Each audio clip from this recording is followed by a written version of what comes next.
Iligtas sa lahat ng panahon. Magsingawit kayo sa Panginoon ng isang bagong awiting. Magsingawit kayo sa Panginoon, buong sandaigdigan. Sa ngalan ng Ama at ng Anak at ng Espiritu Santo, Amen. ang pagpapala ng ating Panginoong Kristo, ang pag-ibig ng Diyos Ama at ang pagkakaisa ng Espiritu Santo, naway sumainyong lahat. At sumaiyo rin. Mga kapatid, nasa Miyerkules tayo at ang atin pong ialay ang misang ito para sa mahal na Birhen Maria na laging suklulo at para sa ating pong Isus Nazareno. Sama natin sa misa natin ngayon ang mga intensyon para sa araw ngayon. Ang inyong mga intensyon kayo nasa loob ng Basilika Minor at Pambansang Dambana ni Jesus Nazareno, mga intensyon ng mga nakisa sa atin, sabihin ng live streaming through Facebook Live, YouTube, X, Instagram, TikTok at iba pang social media. Dito sa ating bansa at iba't ibang dako ng mundo, idagdag din natin ang ating intensyon para sa kapayapaan sa buong mundo, lalo tigit na sa Israel, Ukraine at Syria. Mga minamahal ko mga kapatid, tayo ay tinawag ng ating Panginoon na mamuhay ayon sa kanyang kalooban. At sa mga sandali na tayo nagkasala, lumulog tayo sa mga Panginoong nagpapatawad ng lubos. Sinugong tagapagpagaling sa mga nagsisisi, Panginoon, kaawaan mo kami. Panginoon, kaawaan mo kami. Dumating na tagapaganyayang mga makasalanan ay magsisi, Kristo, kaawaan mo kami. Kristo, kaawaan mo kami. Nakaluklok ka sa kanan ng Diyos Ama para ipamagitan kami, Panginoon, kaawaan mo kami. Panginoon, kaawaan mo kami. Kaawaan tayo kapangyarihang Diyos, patawarin tayo sa ating mga kasalanan at patnubayan sa buhay na walang hanggan. Amen. Manalangin tayo. Ama naming makapangyarihan, ang iyong dumadalangin sambayanan ay matapat mong nawang lingapit sa baybayan upang makita namin ang dapat gampanan at para rito ay magkaroon kami ng kakayahan sa pangitan ni Kristo kasama ng Espiritu Santo magpa sa walang hanggan. Amen. Magsiupo po ang lahat.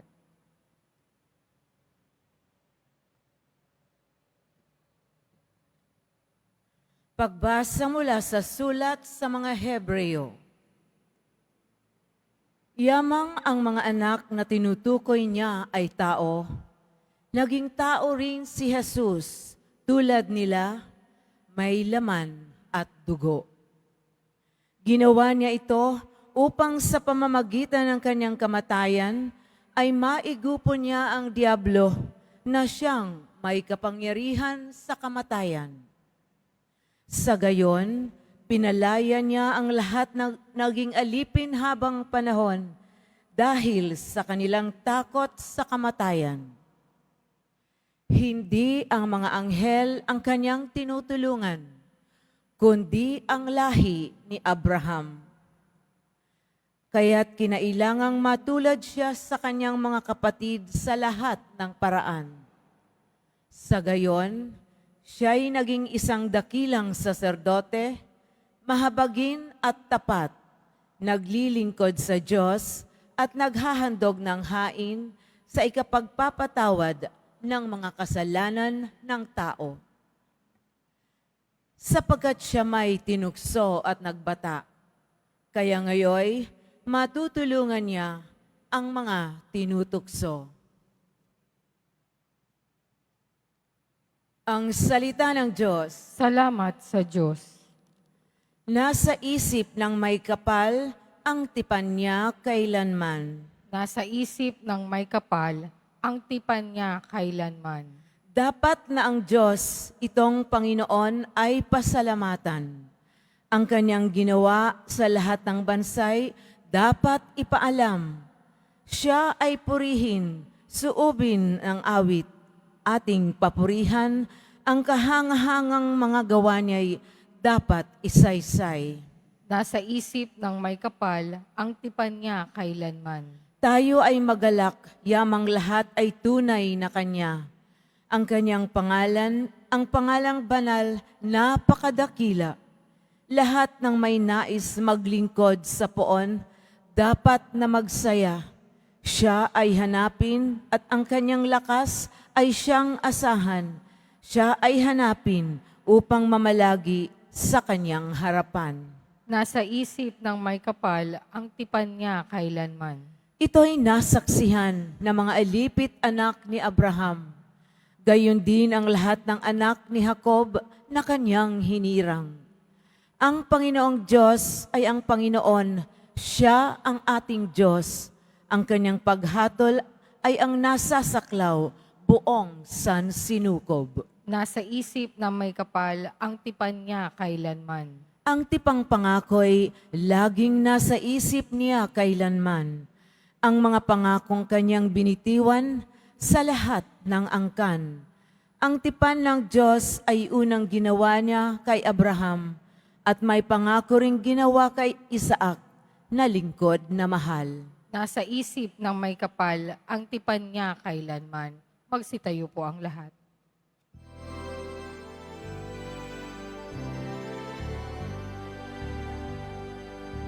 Hallelujah, Hallelujah, Hallelujah, Hallelujah. Ang tinig ko'y pakikinggan ng kabilang sa'king kawan, ako'y kanilang susundan. Hallelujah, Hallelujah, Hallelujah, Hallelujah.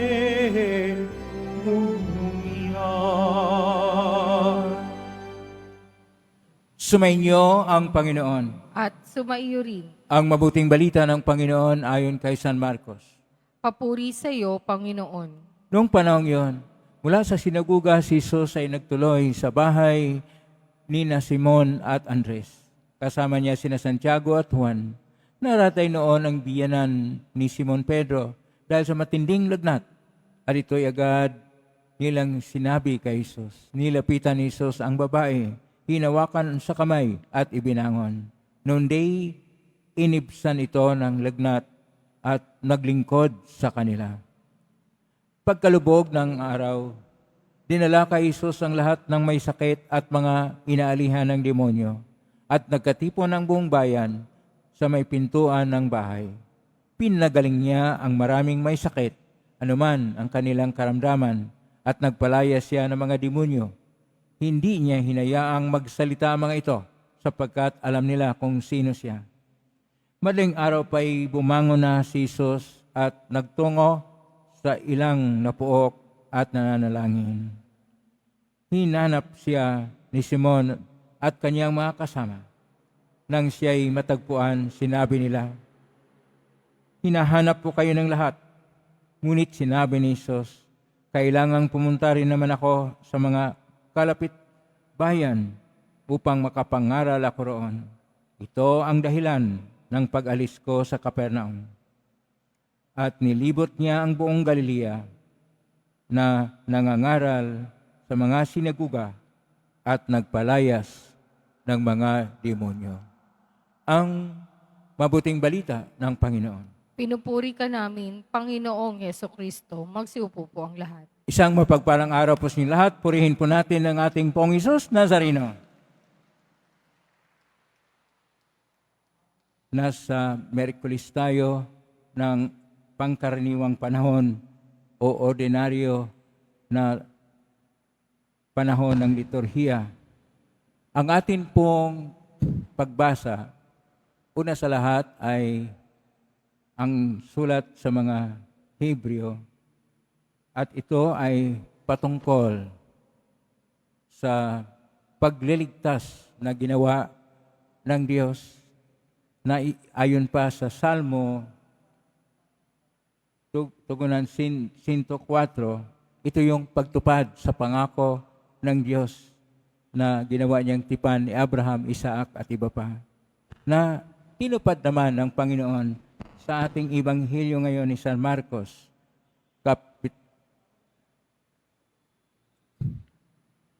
At itong Ebanghelyo ay nagpapahayag, una sa lahat, ng ginagawa ng ating Panginoon. Una, siya ay nagtuturo. Pangalawa, siya ay nagpalayas ng demonyo. Pangatlo, siya ay nagpapagaling ng mga may sakit. At ang biyenan ni San Pedro, may asawa po kasi si San Pedro na apostol, siya yung unang Santo Papa, at ang kanyang biyenan ay may lagnat, pinagaling ng ating Panginoon. Pagkatapos ng pinagaling, siya ay naglingkod. Pero sa atin pong Ebanghelyo ngayon ni San Marcos,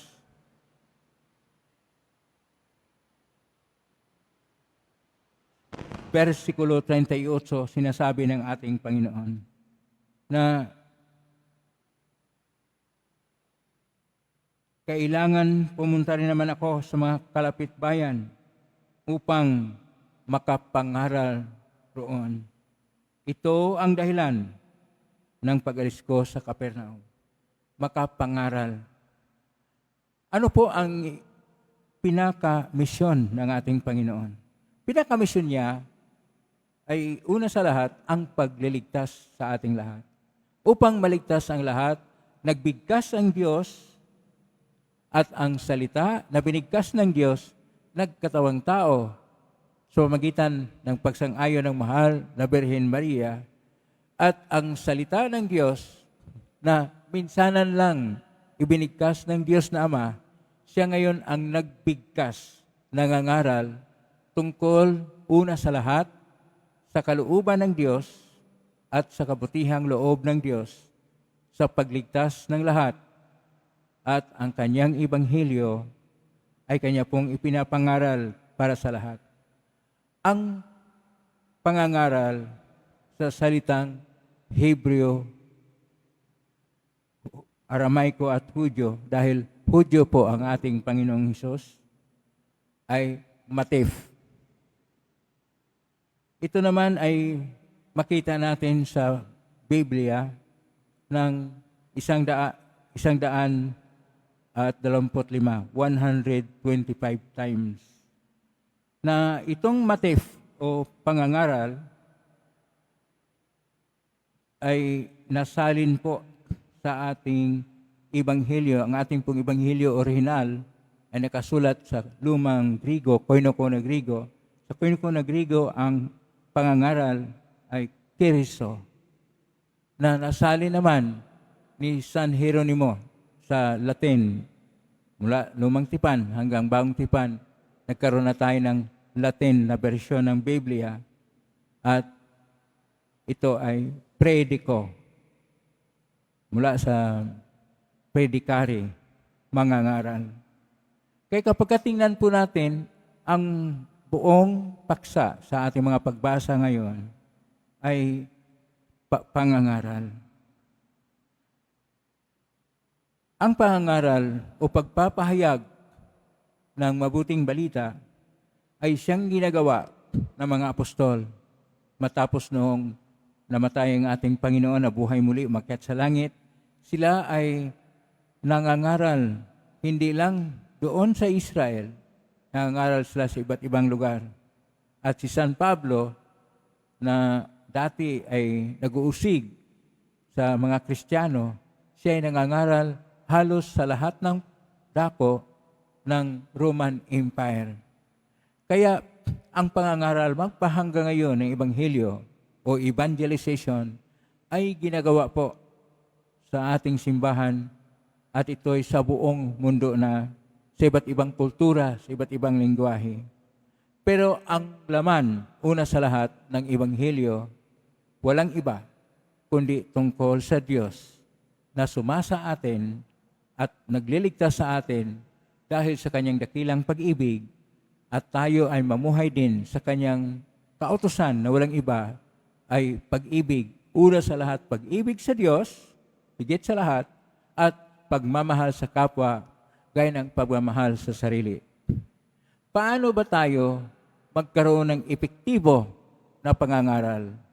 Una, upang epektibo ang ating pangaral, ating ipahayag na ang Diyos ay pag-ibig at ito ay isabuhay natin sa ating buhay, lalo na sa mga tahanan o pamilya, upang makilala ang Diyos kapag mayroong pagmamahalan sa loob ng tahanan, sa loob ng bahay.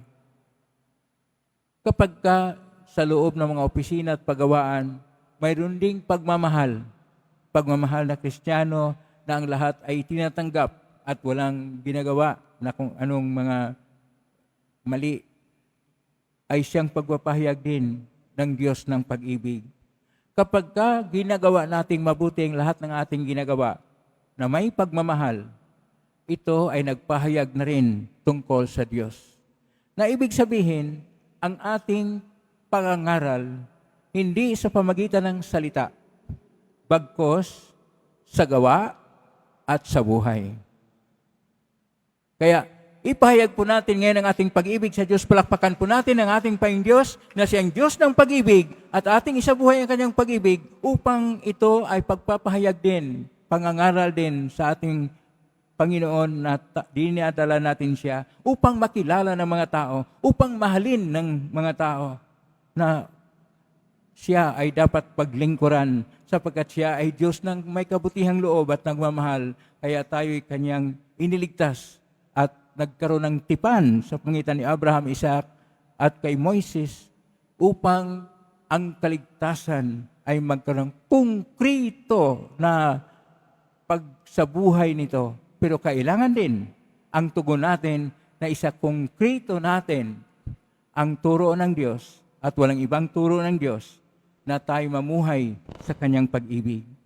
Kapag may pag-ibig, ayon pa sa ng sulat ni San Juan, Kapitulo 4, versikulo 8, nariyan ang Diyos, sapagkat ang Diyos ay pag-ibig.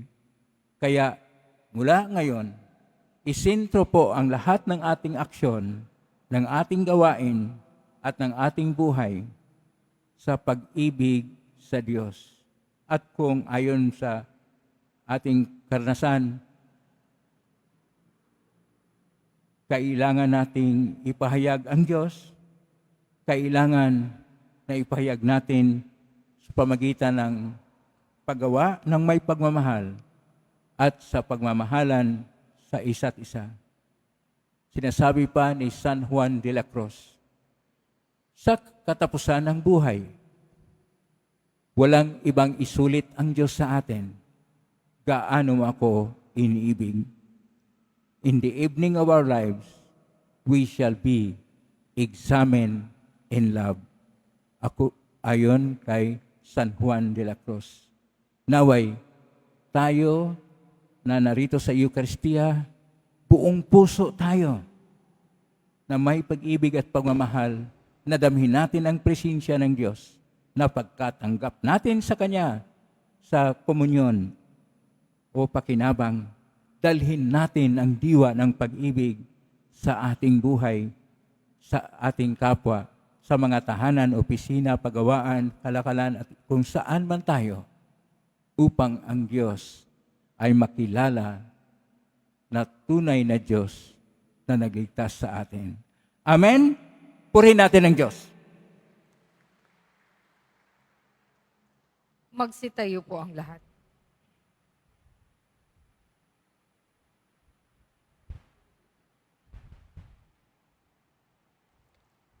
Minamahal ko mga kapatid, tulad ng mga taong nagdala kay Jesus ng mga may sakit at mga inalihan ang demonyo, dalhin natin sa ating Amang nasa langit ang lahat ng may dalang hinagpis at paghihirap at nangangailangan ng kagaling puno ng pagmamahal. At atin pong itutugon, Panginoong mahabagin, iligtas mo kami. Panginoong mahabagin, iligtas mo kami. Ang simbahan naway laging manalig sa Panginoon sa harap ng mga pagsubok at paghihirap. Manalangin tayo. Panginoong mahabagin, iligtas mo kami. Ang mga naghihikahos sa daigdig, lalo na ang mga walang katarungang pinagkaitan ng pagkain, damit o kalayaan, naway mabigyan ng pag-asa at kalakasan ng kalooban. Manalangin tayo. Panginoong mahabagin, iligtas mo kami. Ang mga nahihirapan dahil sa pamimighati at pag-aalala, naway makatagpo kay Kristo ng matatag na kanlungan at katigan. Manalangin tayo.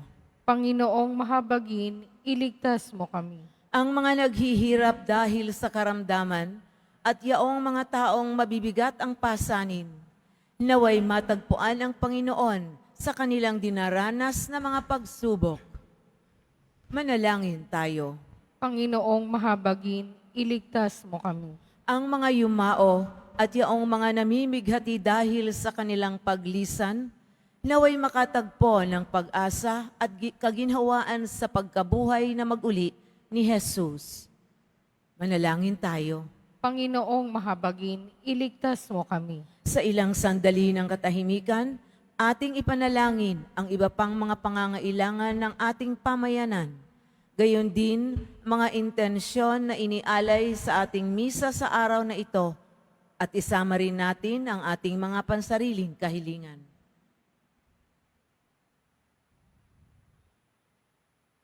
Manalangin tayo. Panginoong mahabagin, iligtas mo kami. Amang makapangyarihan, bantayin mo ang aming pamilya, iligtas at pangalagaan mo kami, sapagkat lahat ng aming pag-asa ay nasa iyo. Lingnan ito sa magitan ni Kristo ang aming Panginoon. Amen. Magsiupo po ang lahat.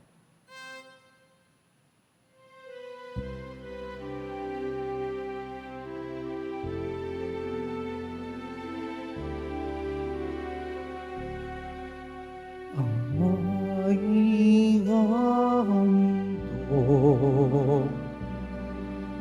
sa'yo, Panginoon, ang tinapay at alak mula sa aming kamay. Sa iyong kabutihan, aming ialay ang tinapay at alak sa gisag ng aming buhay. Magsitayo po ang lahat. Manalangin kayo mga kapatid upang paghahain natin ay kalugdan ng Diyos amang makapangyarihan. Tanggapin nawa ng Panginoon itong paghahain sa iyong mga kamay, sa kapurihan niya at karangalan, sa ating kapakinabangan at sa buong sambayanan niyang banal. Ama naming lumikha, ang paghahain ito ng iyong sambayanan ay yung marapatin ngayong paunlakan. Pakunlangan dito mapasa amin nawa ang iyong kabanalan at ang masugid naming dalangin ay iyong pagbigyan sa pangitan ni Kristo kasama ng Espiritu Santo, magpa sa walang hanggan. Amen. Sumainyo ang Panginoon. At sumaiyo rin, Taas sa Diyos sa inyong puso at diwa. itinaas na namin sa Panginoon. Pasalamatan natin ang Panginoong ating Diyos. Marapat na siya ay pasalamatan. Ama ng kapanintunay marapat ni kay aming pasalamatan sa iyong paglingap at kanang loob, ang tayo ni kamot pinangasiwa sa sansinukob, sa hangad mong siya iwastong lubos, siya pinagdusa mo sa kanyang pagtalikod, sa iyong pagiliw yung ipinahintulot na makabalik siya sa pangitan ni Kristo Jesus. Kaya kaisa namang hel si awit ng papurisyo ng walang humpay sa kalangitan, kami nagbunyi sa kadakilaan. Santo, Santo, Santo, Panginoon Diyos ng mga hukbo, napupuno ang langit at lupa ng kadakilaan mo o sana sa kaitaasan. Pinagpala ang naparirito sa ngalan ng Panginoon o sana sa kaitaasan. Magsilod po ang lahat. Ama naming banal, ikaw ang bukal ng tanang kabanalan, kasmitan ng Espiritu ng banal, makalob na ito pang para sa aming maging katawan at dugo ng aming Panginoong Kristo. Bago niya pinagtiisang ko sang loob na maging handog, hinawakan niya ang tinapay, pinasalamatan kanya, pinaghati-hati niya yon, iniabot sa kanyang malagad at sinabi, tanggapin ninyong lahat ito at kanin. Ito ang aking katawan na ihandog para sa inyo.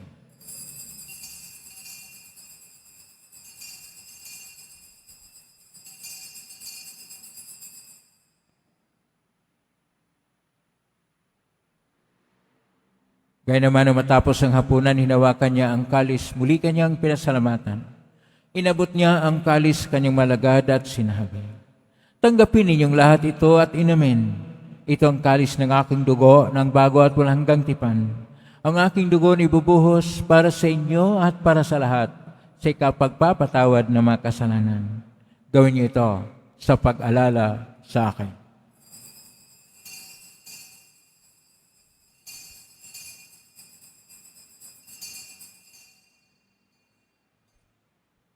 Magsitayo po ang lahat.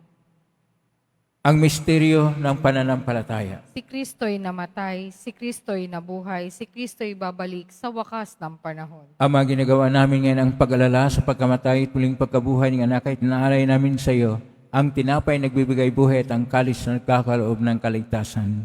Kami nagpapasalamat dahil kami narapat na tumayo sa harap mo para maglingkod sa iyo.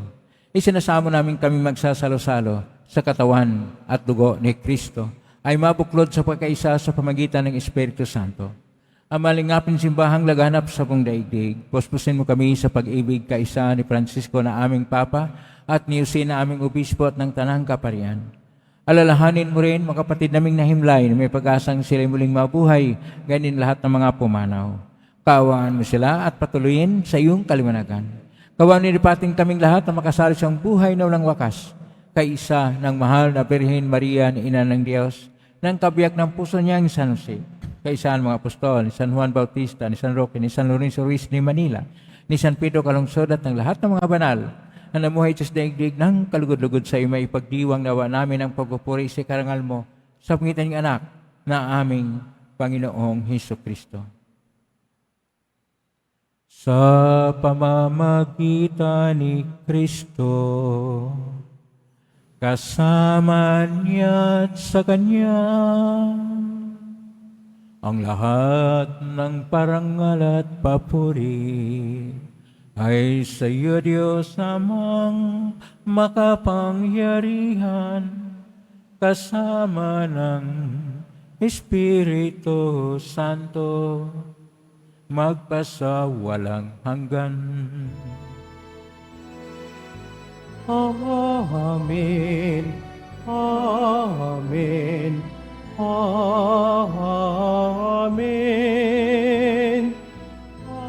Amen. Amen. Amen.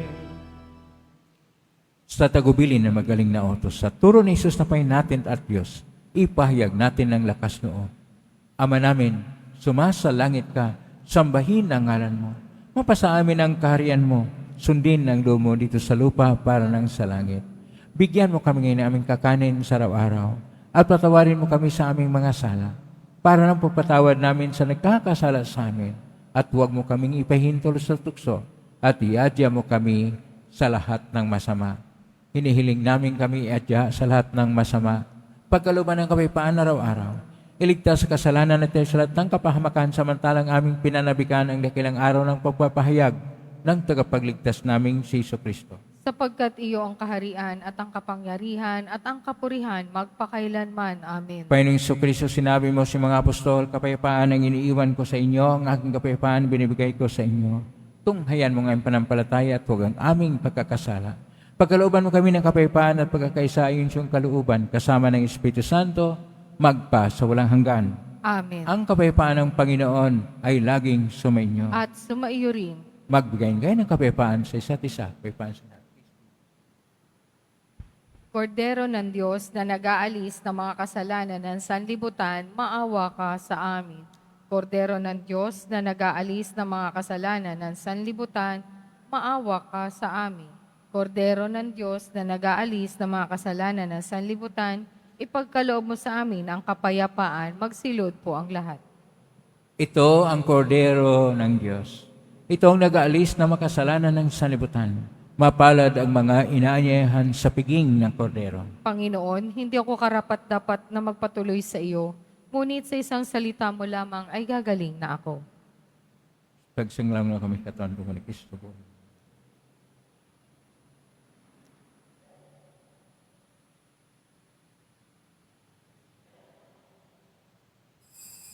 Para sa lahat ng tatanggap ng banal na komunyon, sasagot po tayo ng amen pagkasabi ng pari o lay minister ng katawan ni Kristo at isubo agad sa bibig bago umalis sa harapan ng pari o lay minister. Sumunod po tayo.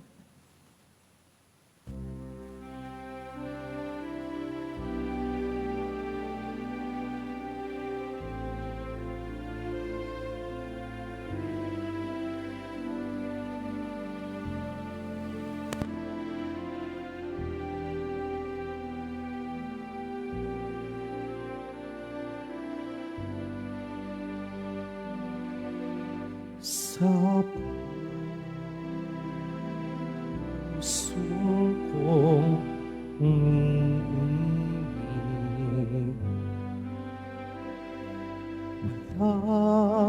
walang nananaig, kundi akong pananalig sa sintang inibig, hindi ka man masinayan at pilit mo ay maglaho ng tuluyan. Pag-ibig ko sa'yo at katapatan mananatili kailan pa man. Muling ibinabalik ng Quiapo Church ang Iloilo Pilgrimage Batch 2 sa darating na ika-18 hanggang ika-20 ng Pebrero. Halina't magdasal at maglakbay sa iba't ibang simbahan at makasaysayang lugar sa lalawigan ng Iloilo. Ang mga flyers ay available sa ating information guard katabi ng ating finance office. Maaari din kayong tumawag sa numerong 0927-819-5959 para sa karagdagang impormasyon. Ito po ay limited slots only. Pagkatapos ng misa, wiwisikan po ang lahat ng banal na tubig. Pinakikiusapan ng lahat na manatili lamang muna sa inyong mga lugar. Tanging sa Quezon Boulevard o sa Plaza San Juan lamang ang labasan ng lahat. Sumunod po tayo. Maraming salamat sa inyong pagdalaw at pagsisimba sa Basilica Minor at Pambansang Dambana ni Jesus Nazareno. Magsitayo po ang lahat. Manalangin tayo. Ama naming mapagmahal, huling namin kami pagbigyan, pakundangan sa iyong dulot na pakikinabang. Ipagkaloob mong ikaw ay aming paglingkuran sa pangitan ni Kristo kasama ng Espiritu Santo, magpa sa walang hanggan. Amen. Maraming salamat po sa iyong pagdalaw sa tahanan ng ating pong Jesus Nazareno. Kami nga narito, kami naugnay sa iba't ibang social media platform na kusposting sa iba't ibang paraan. Naway ang inyong panalangin ay dinggay ng pong Jesus Nazareno. Salamat po sa lahat nagbigay ng tulong at donasyon sa Quiapo Church upang makatulong ang Quiapo Church sa kapwa ng mga hirap at nangangailangan. Salamat po sa inyong tulong, pagpalain kayo ng Panginoon Diyos. Salamat sa lahat ng mga naglilingkod ngayon, pagpalain kayo lagi ng poong Jesus Nazareno. Plakpakan po natin lahat ng mga naglilingkod, lahat ng mga narito, lahat ng naugnay sa atin, lahat ng tumutulong sa atin naway ang Diyos ay magpapala sa inyong mga biyayang siksik, liglig at nag-uumapaw. Ang pangangaral ay ipahayag sa gawa. Matif, keriso, predico, preaching. Ang pangangaral ay dapat ipahayag sa ating buhay at hindi sa mga salita, bagkos sa gawa. Ngayon na po ang paspas. Mangyari po lamang itas bagya, manghibagay na paspas. Sumainyo ang Panginoon. At Mahal sumayo. na pong Isus Nazarene, higmas mo ng cross ang walang maloy na pag-ibig ng Diyos sa katauhan. Pakinggan mo ang kailangan, lalo na para sa mga nangangailangan at yung tulong at awa. Makamtanawa namin ang iyong kasagutan na may utang na loob na tinatanaw. Basbasan din po ninyo itong mga imahin at dasalan at upang lalo kaming manalangin at magtiwala. Sa magitan ng benisyon ito, naway lalo kaming maging mapaglingkod, masunurin at tapat sa iyo sa aming walhating Panginoon, magpas sa walang hanggan. Amen. Pagpalain ka ng makapangyarihang Diyos, Ama at Anak at Espiritu Santo. Umay kayong taglayang kapipan, pag-ibig at pag-asa ng Poong Isus Nazareno. Salamat sa Diyos. Purihin natin ang ating Poong Isus natin.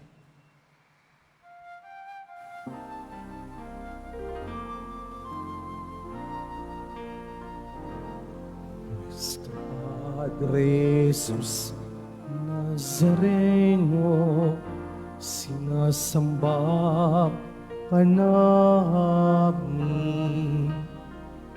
Pinipinto ka namin. Aral mo ang aming buhay at kaligtasan. Kristo Padre Jesus Nazareno, iligtas mo kami sa kasalanan.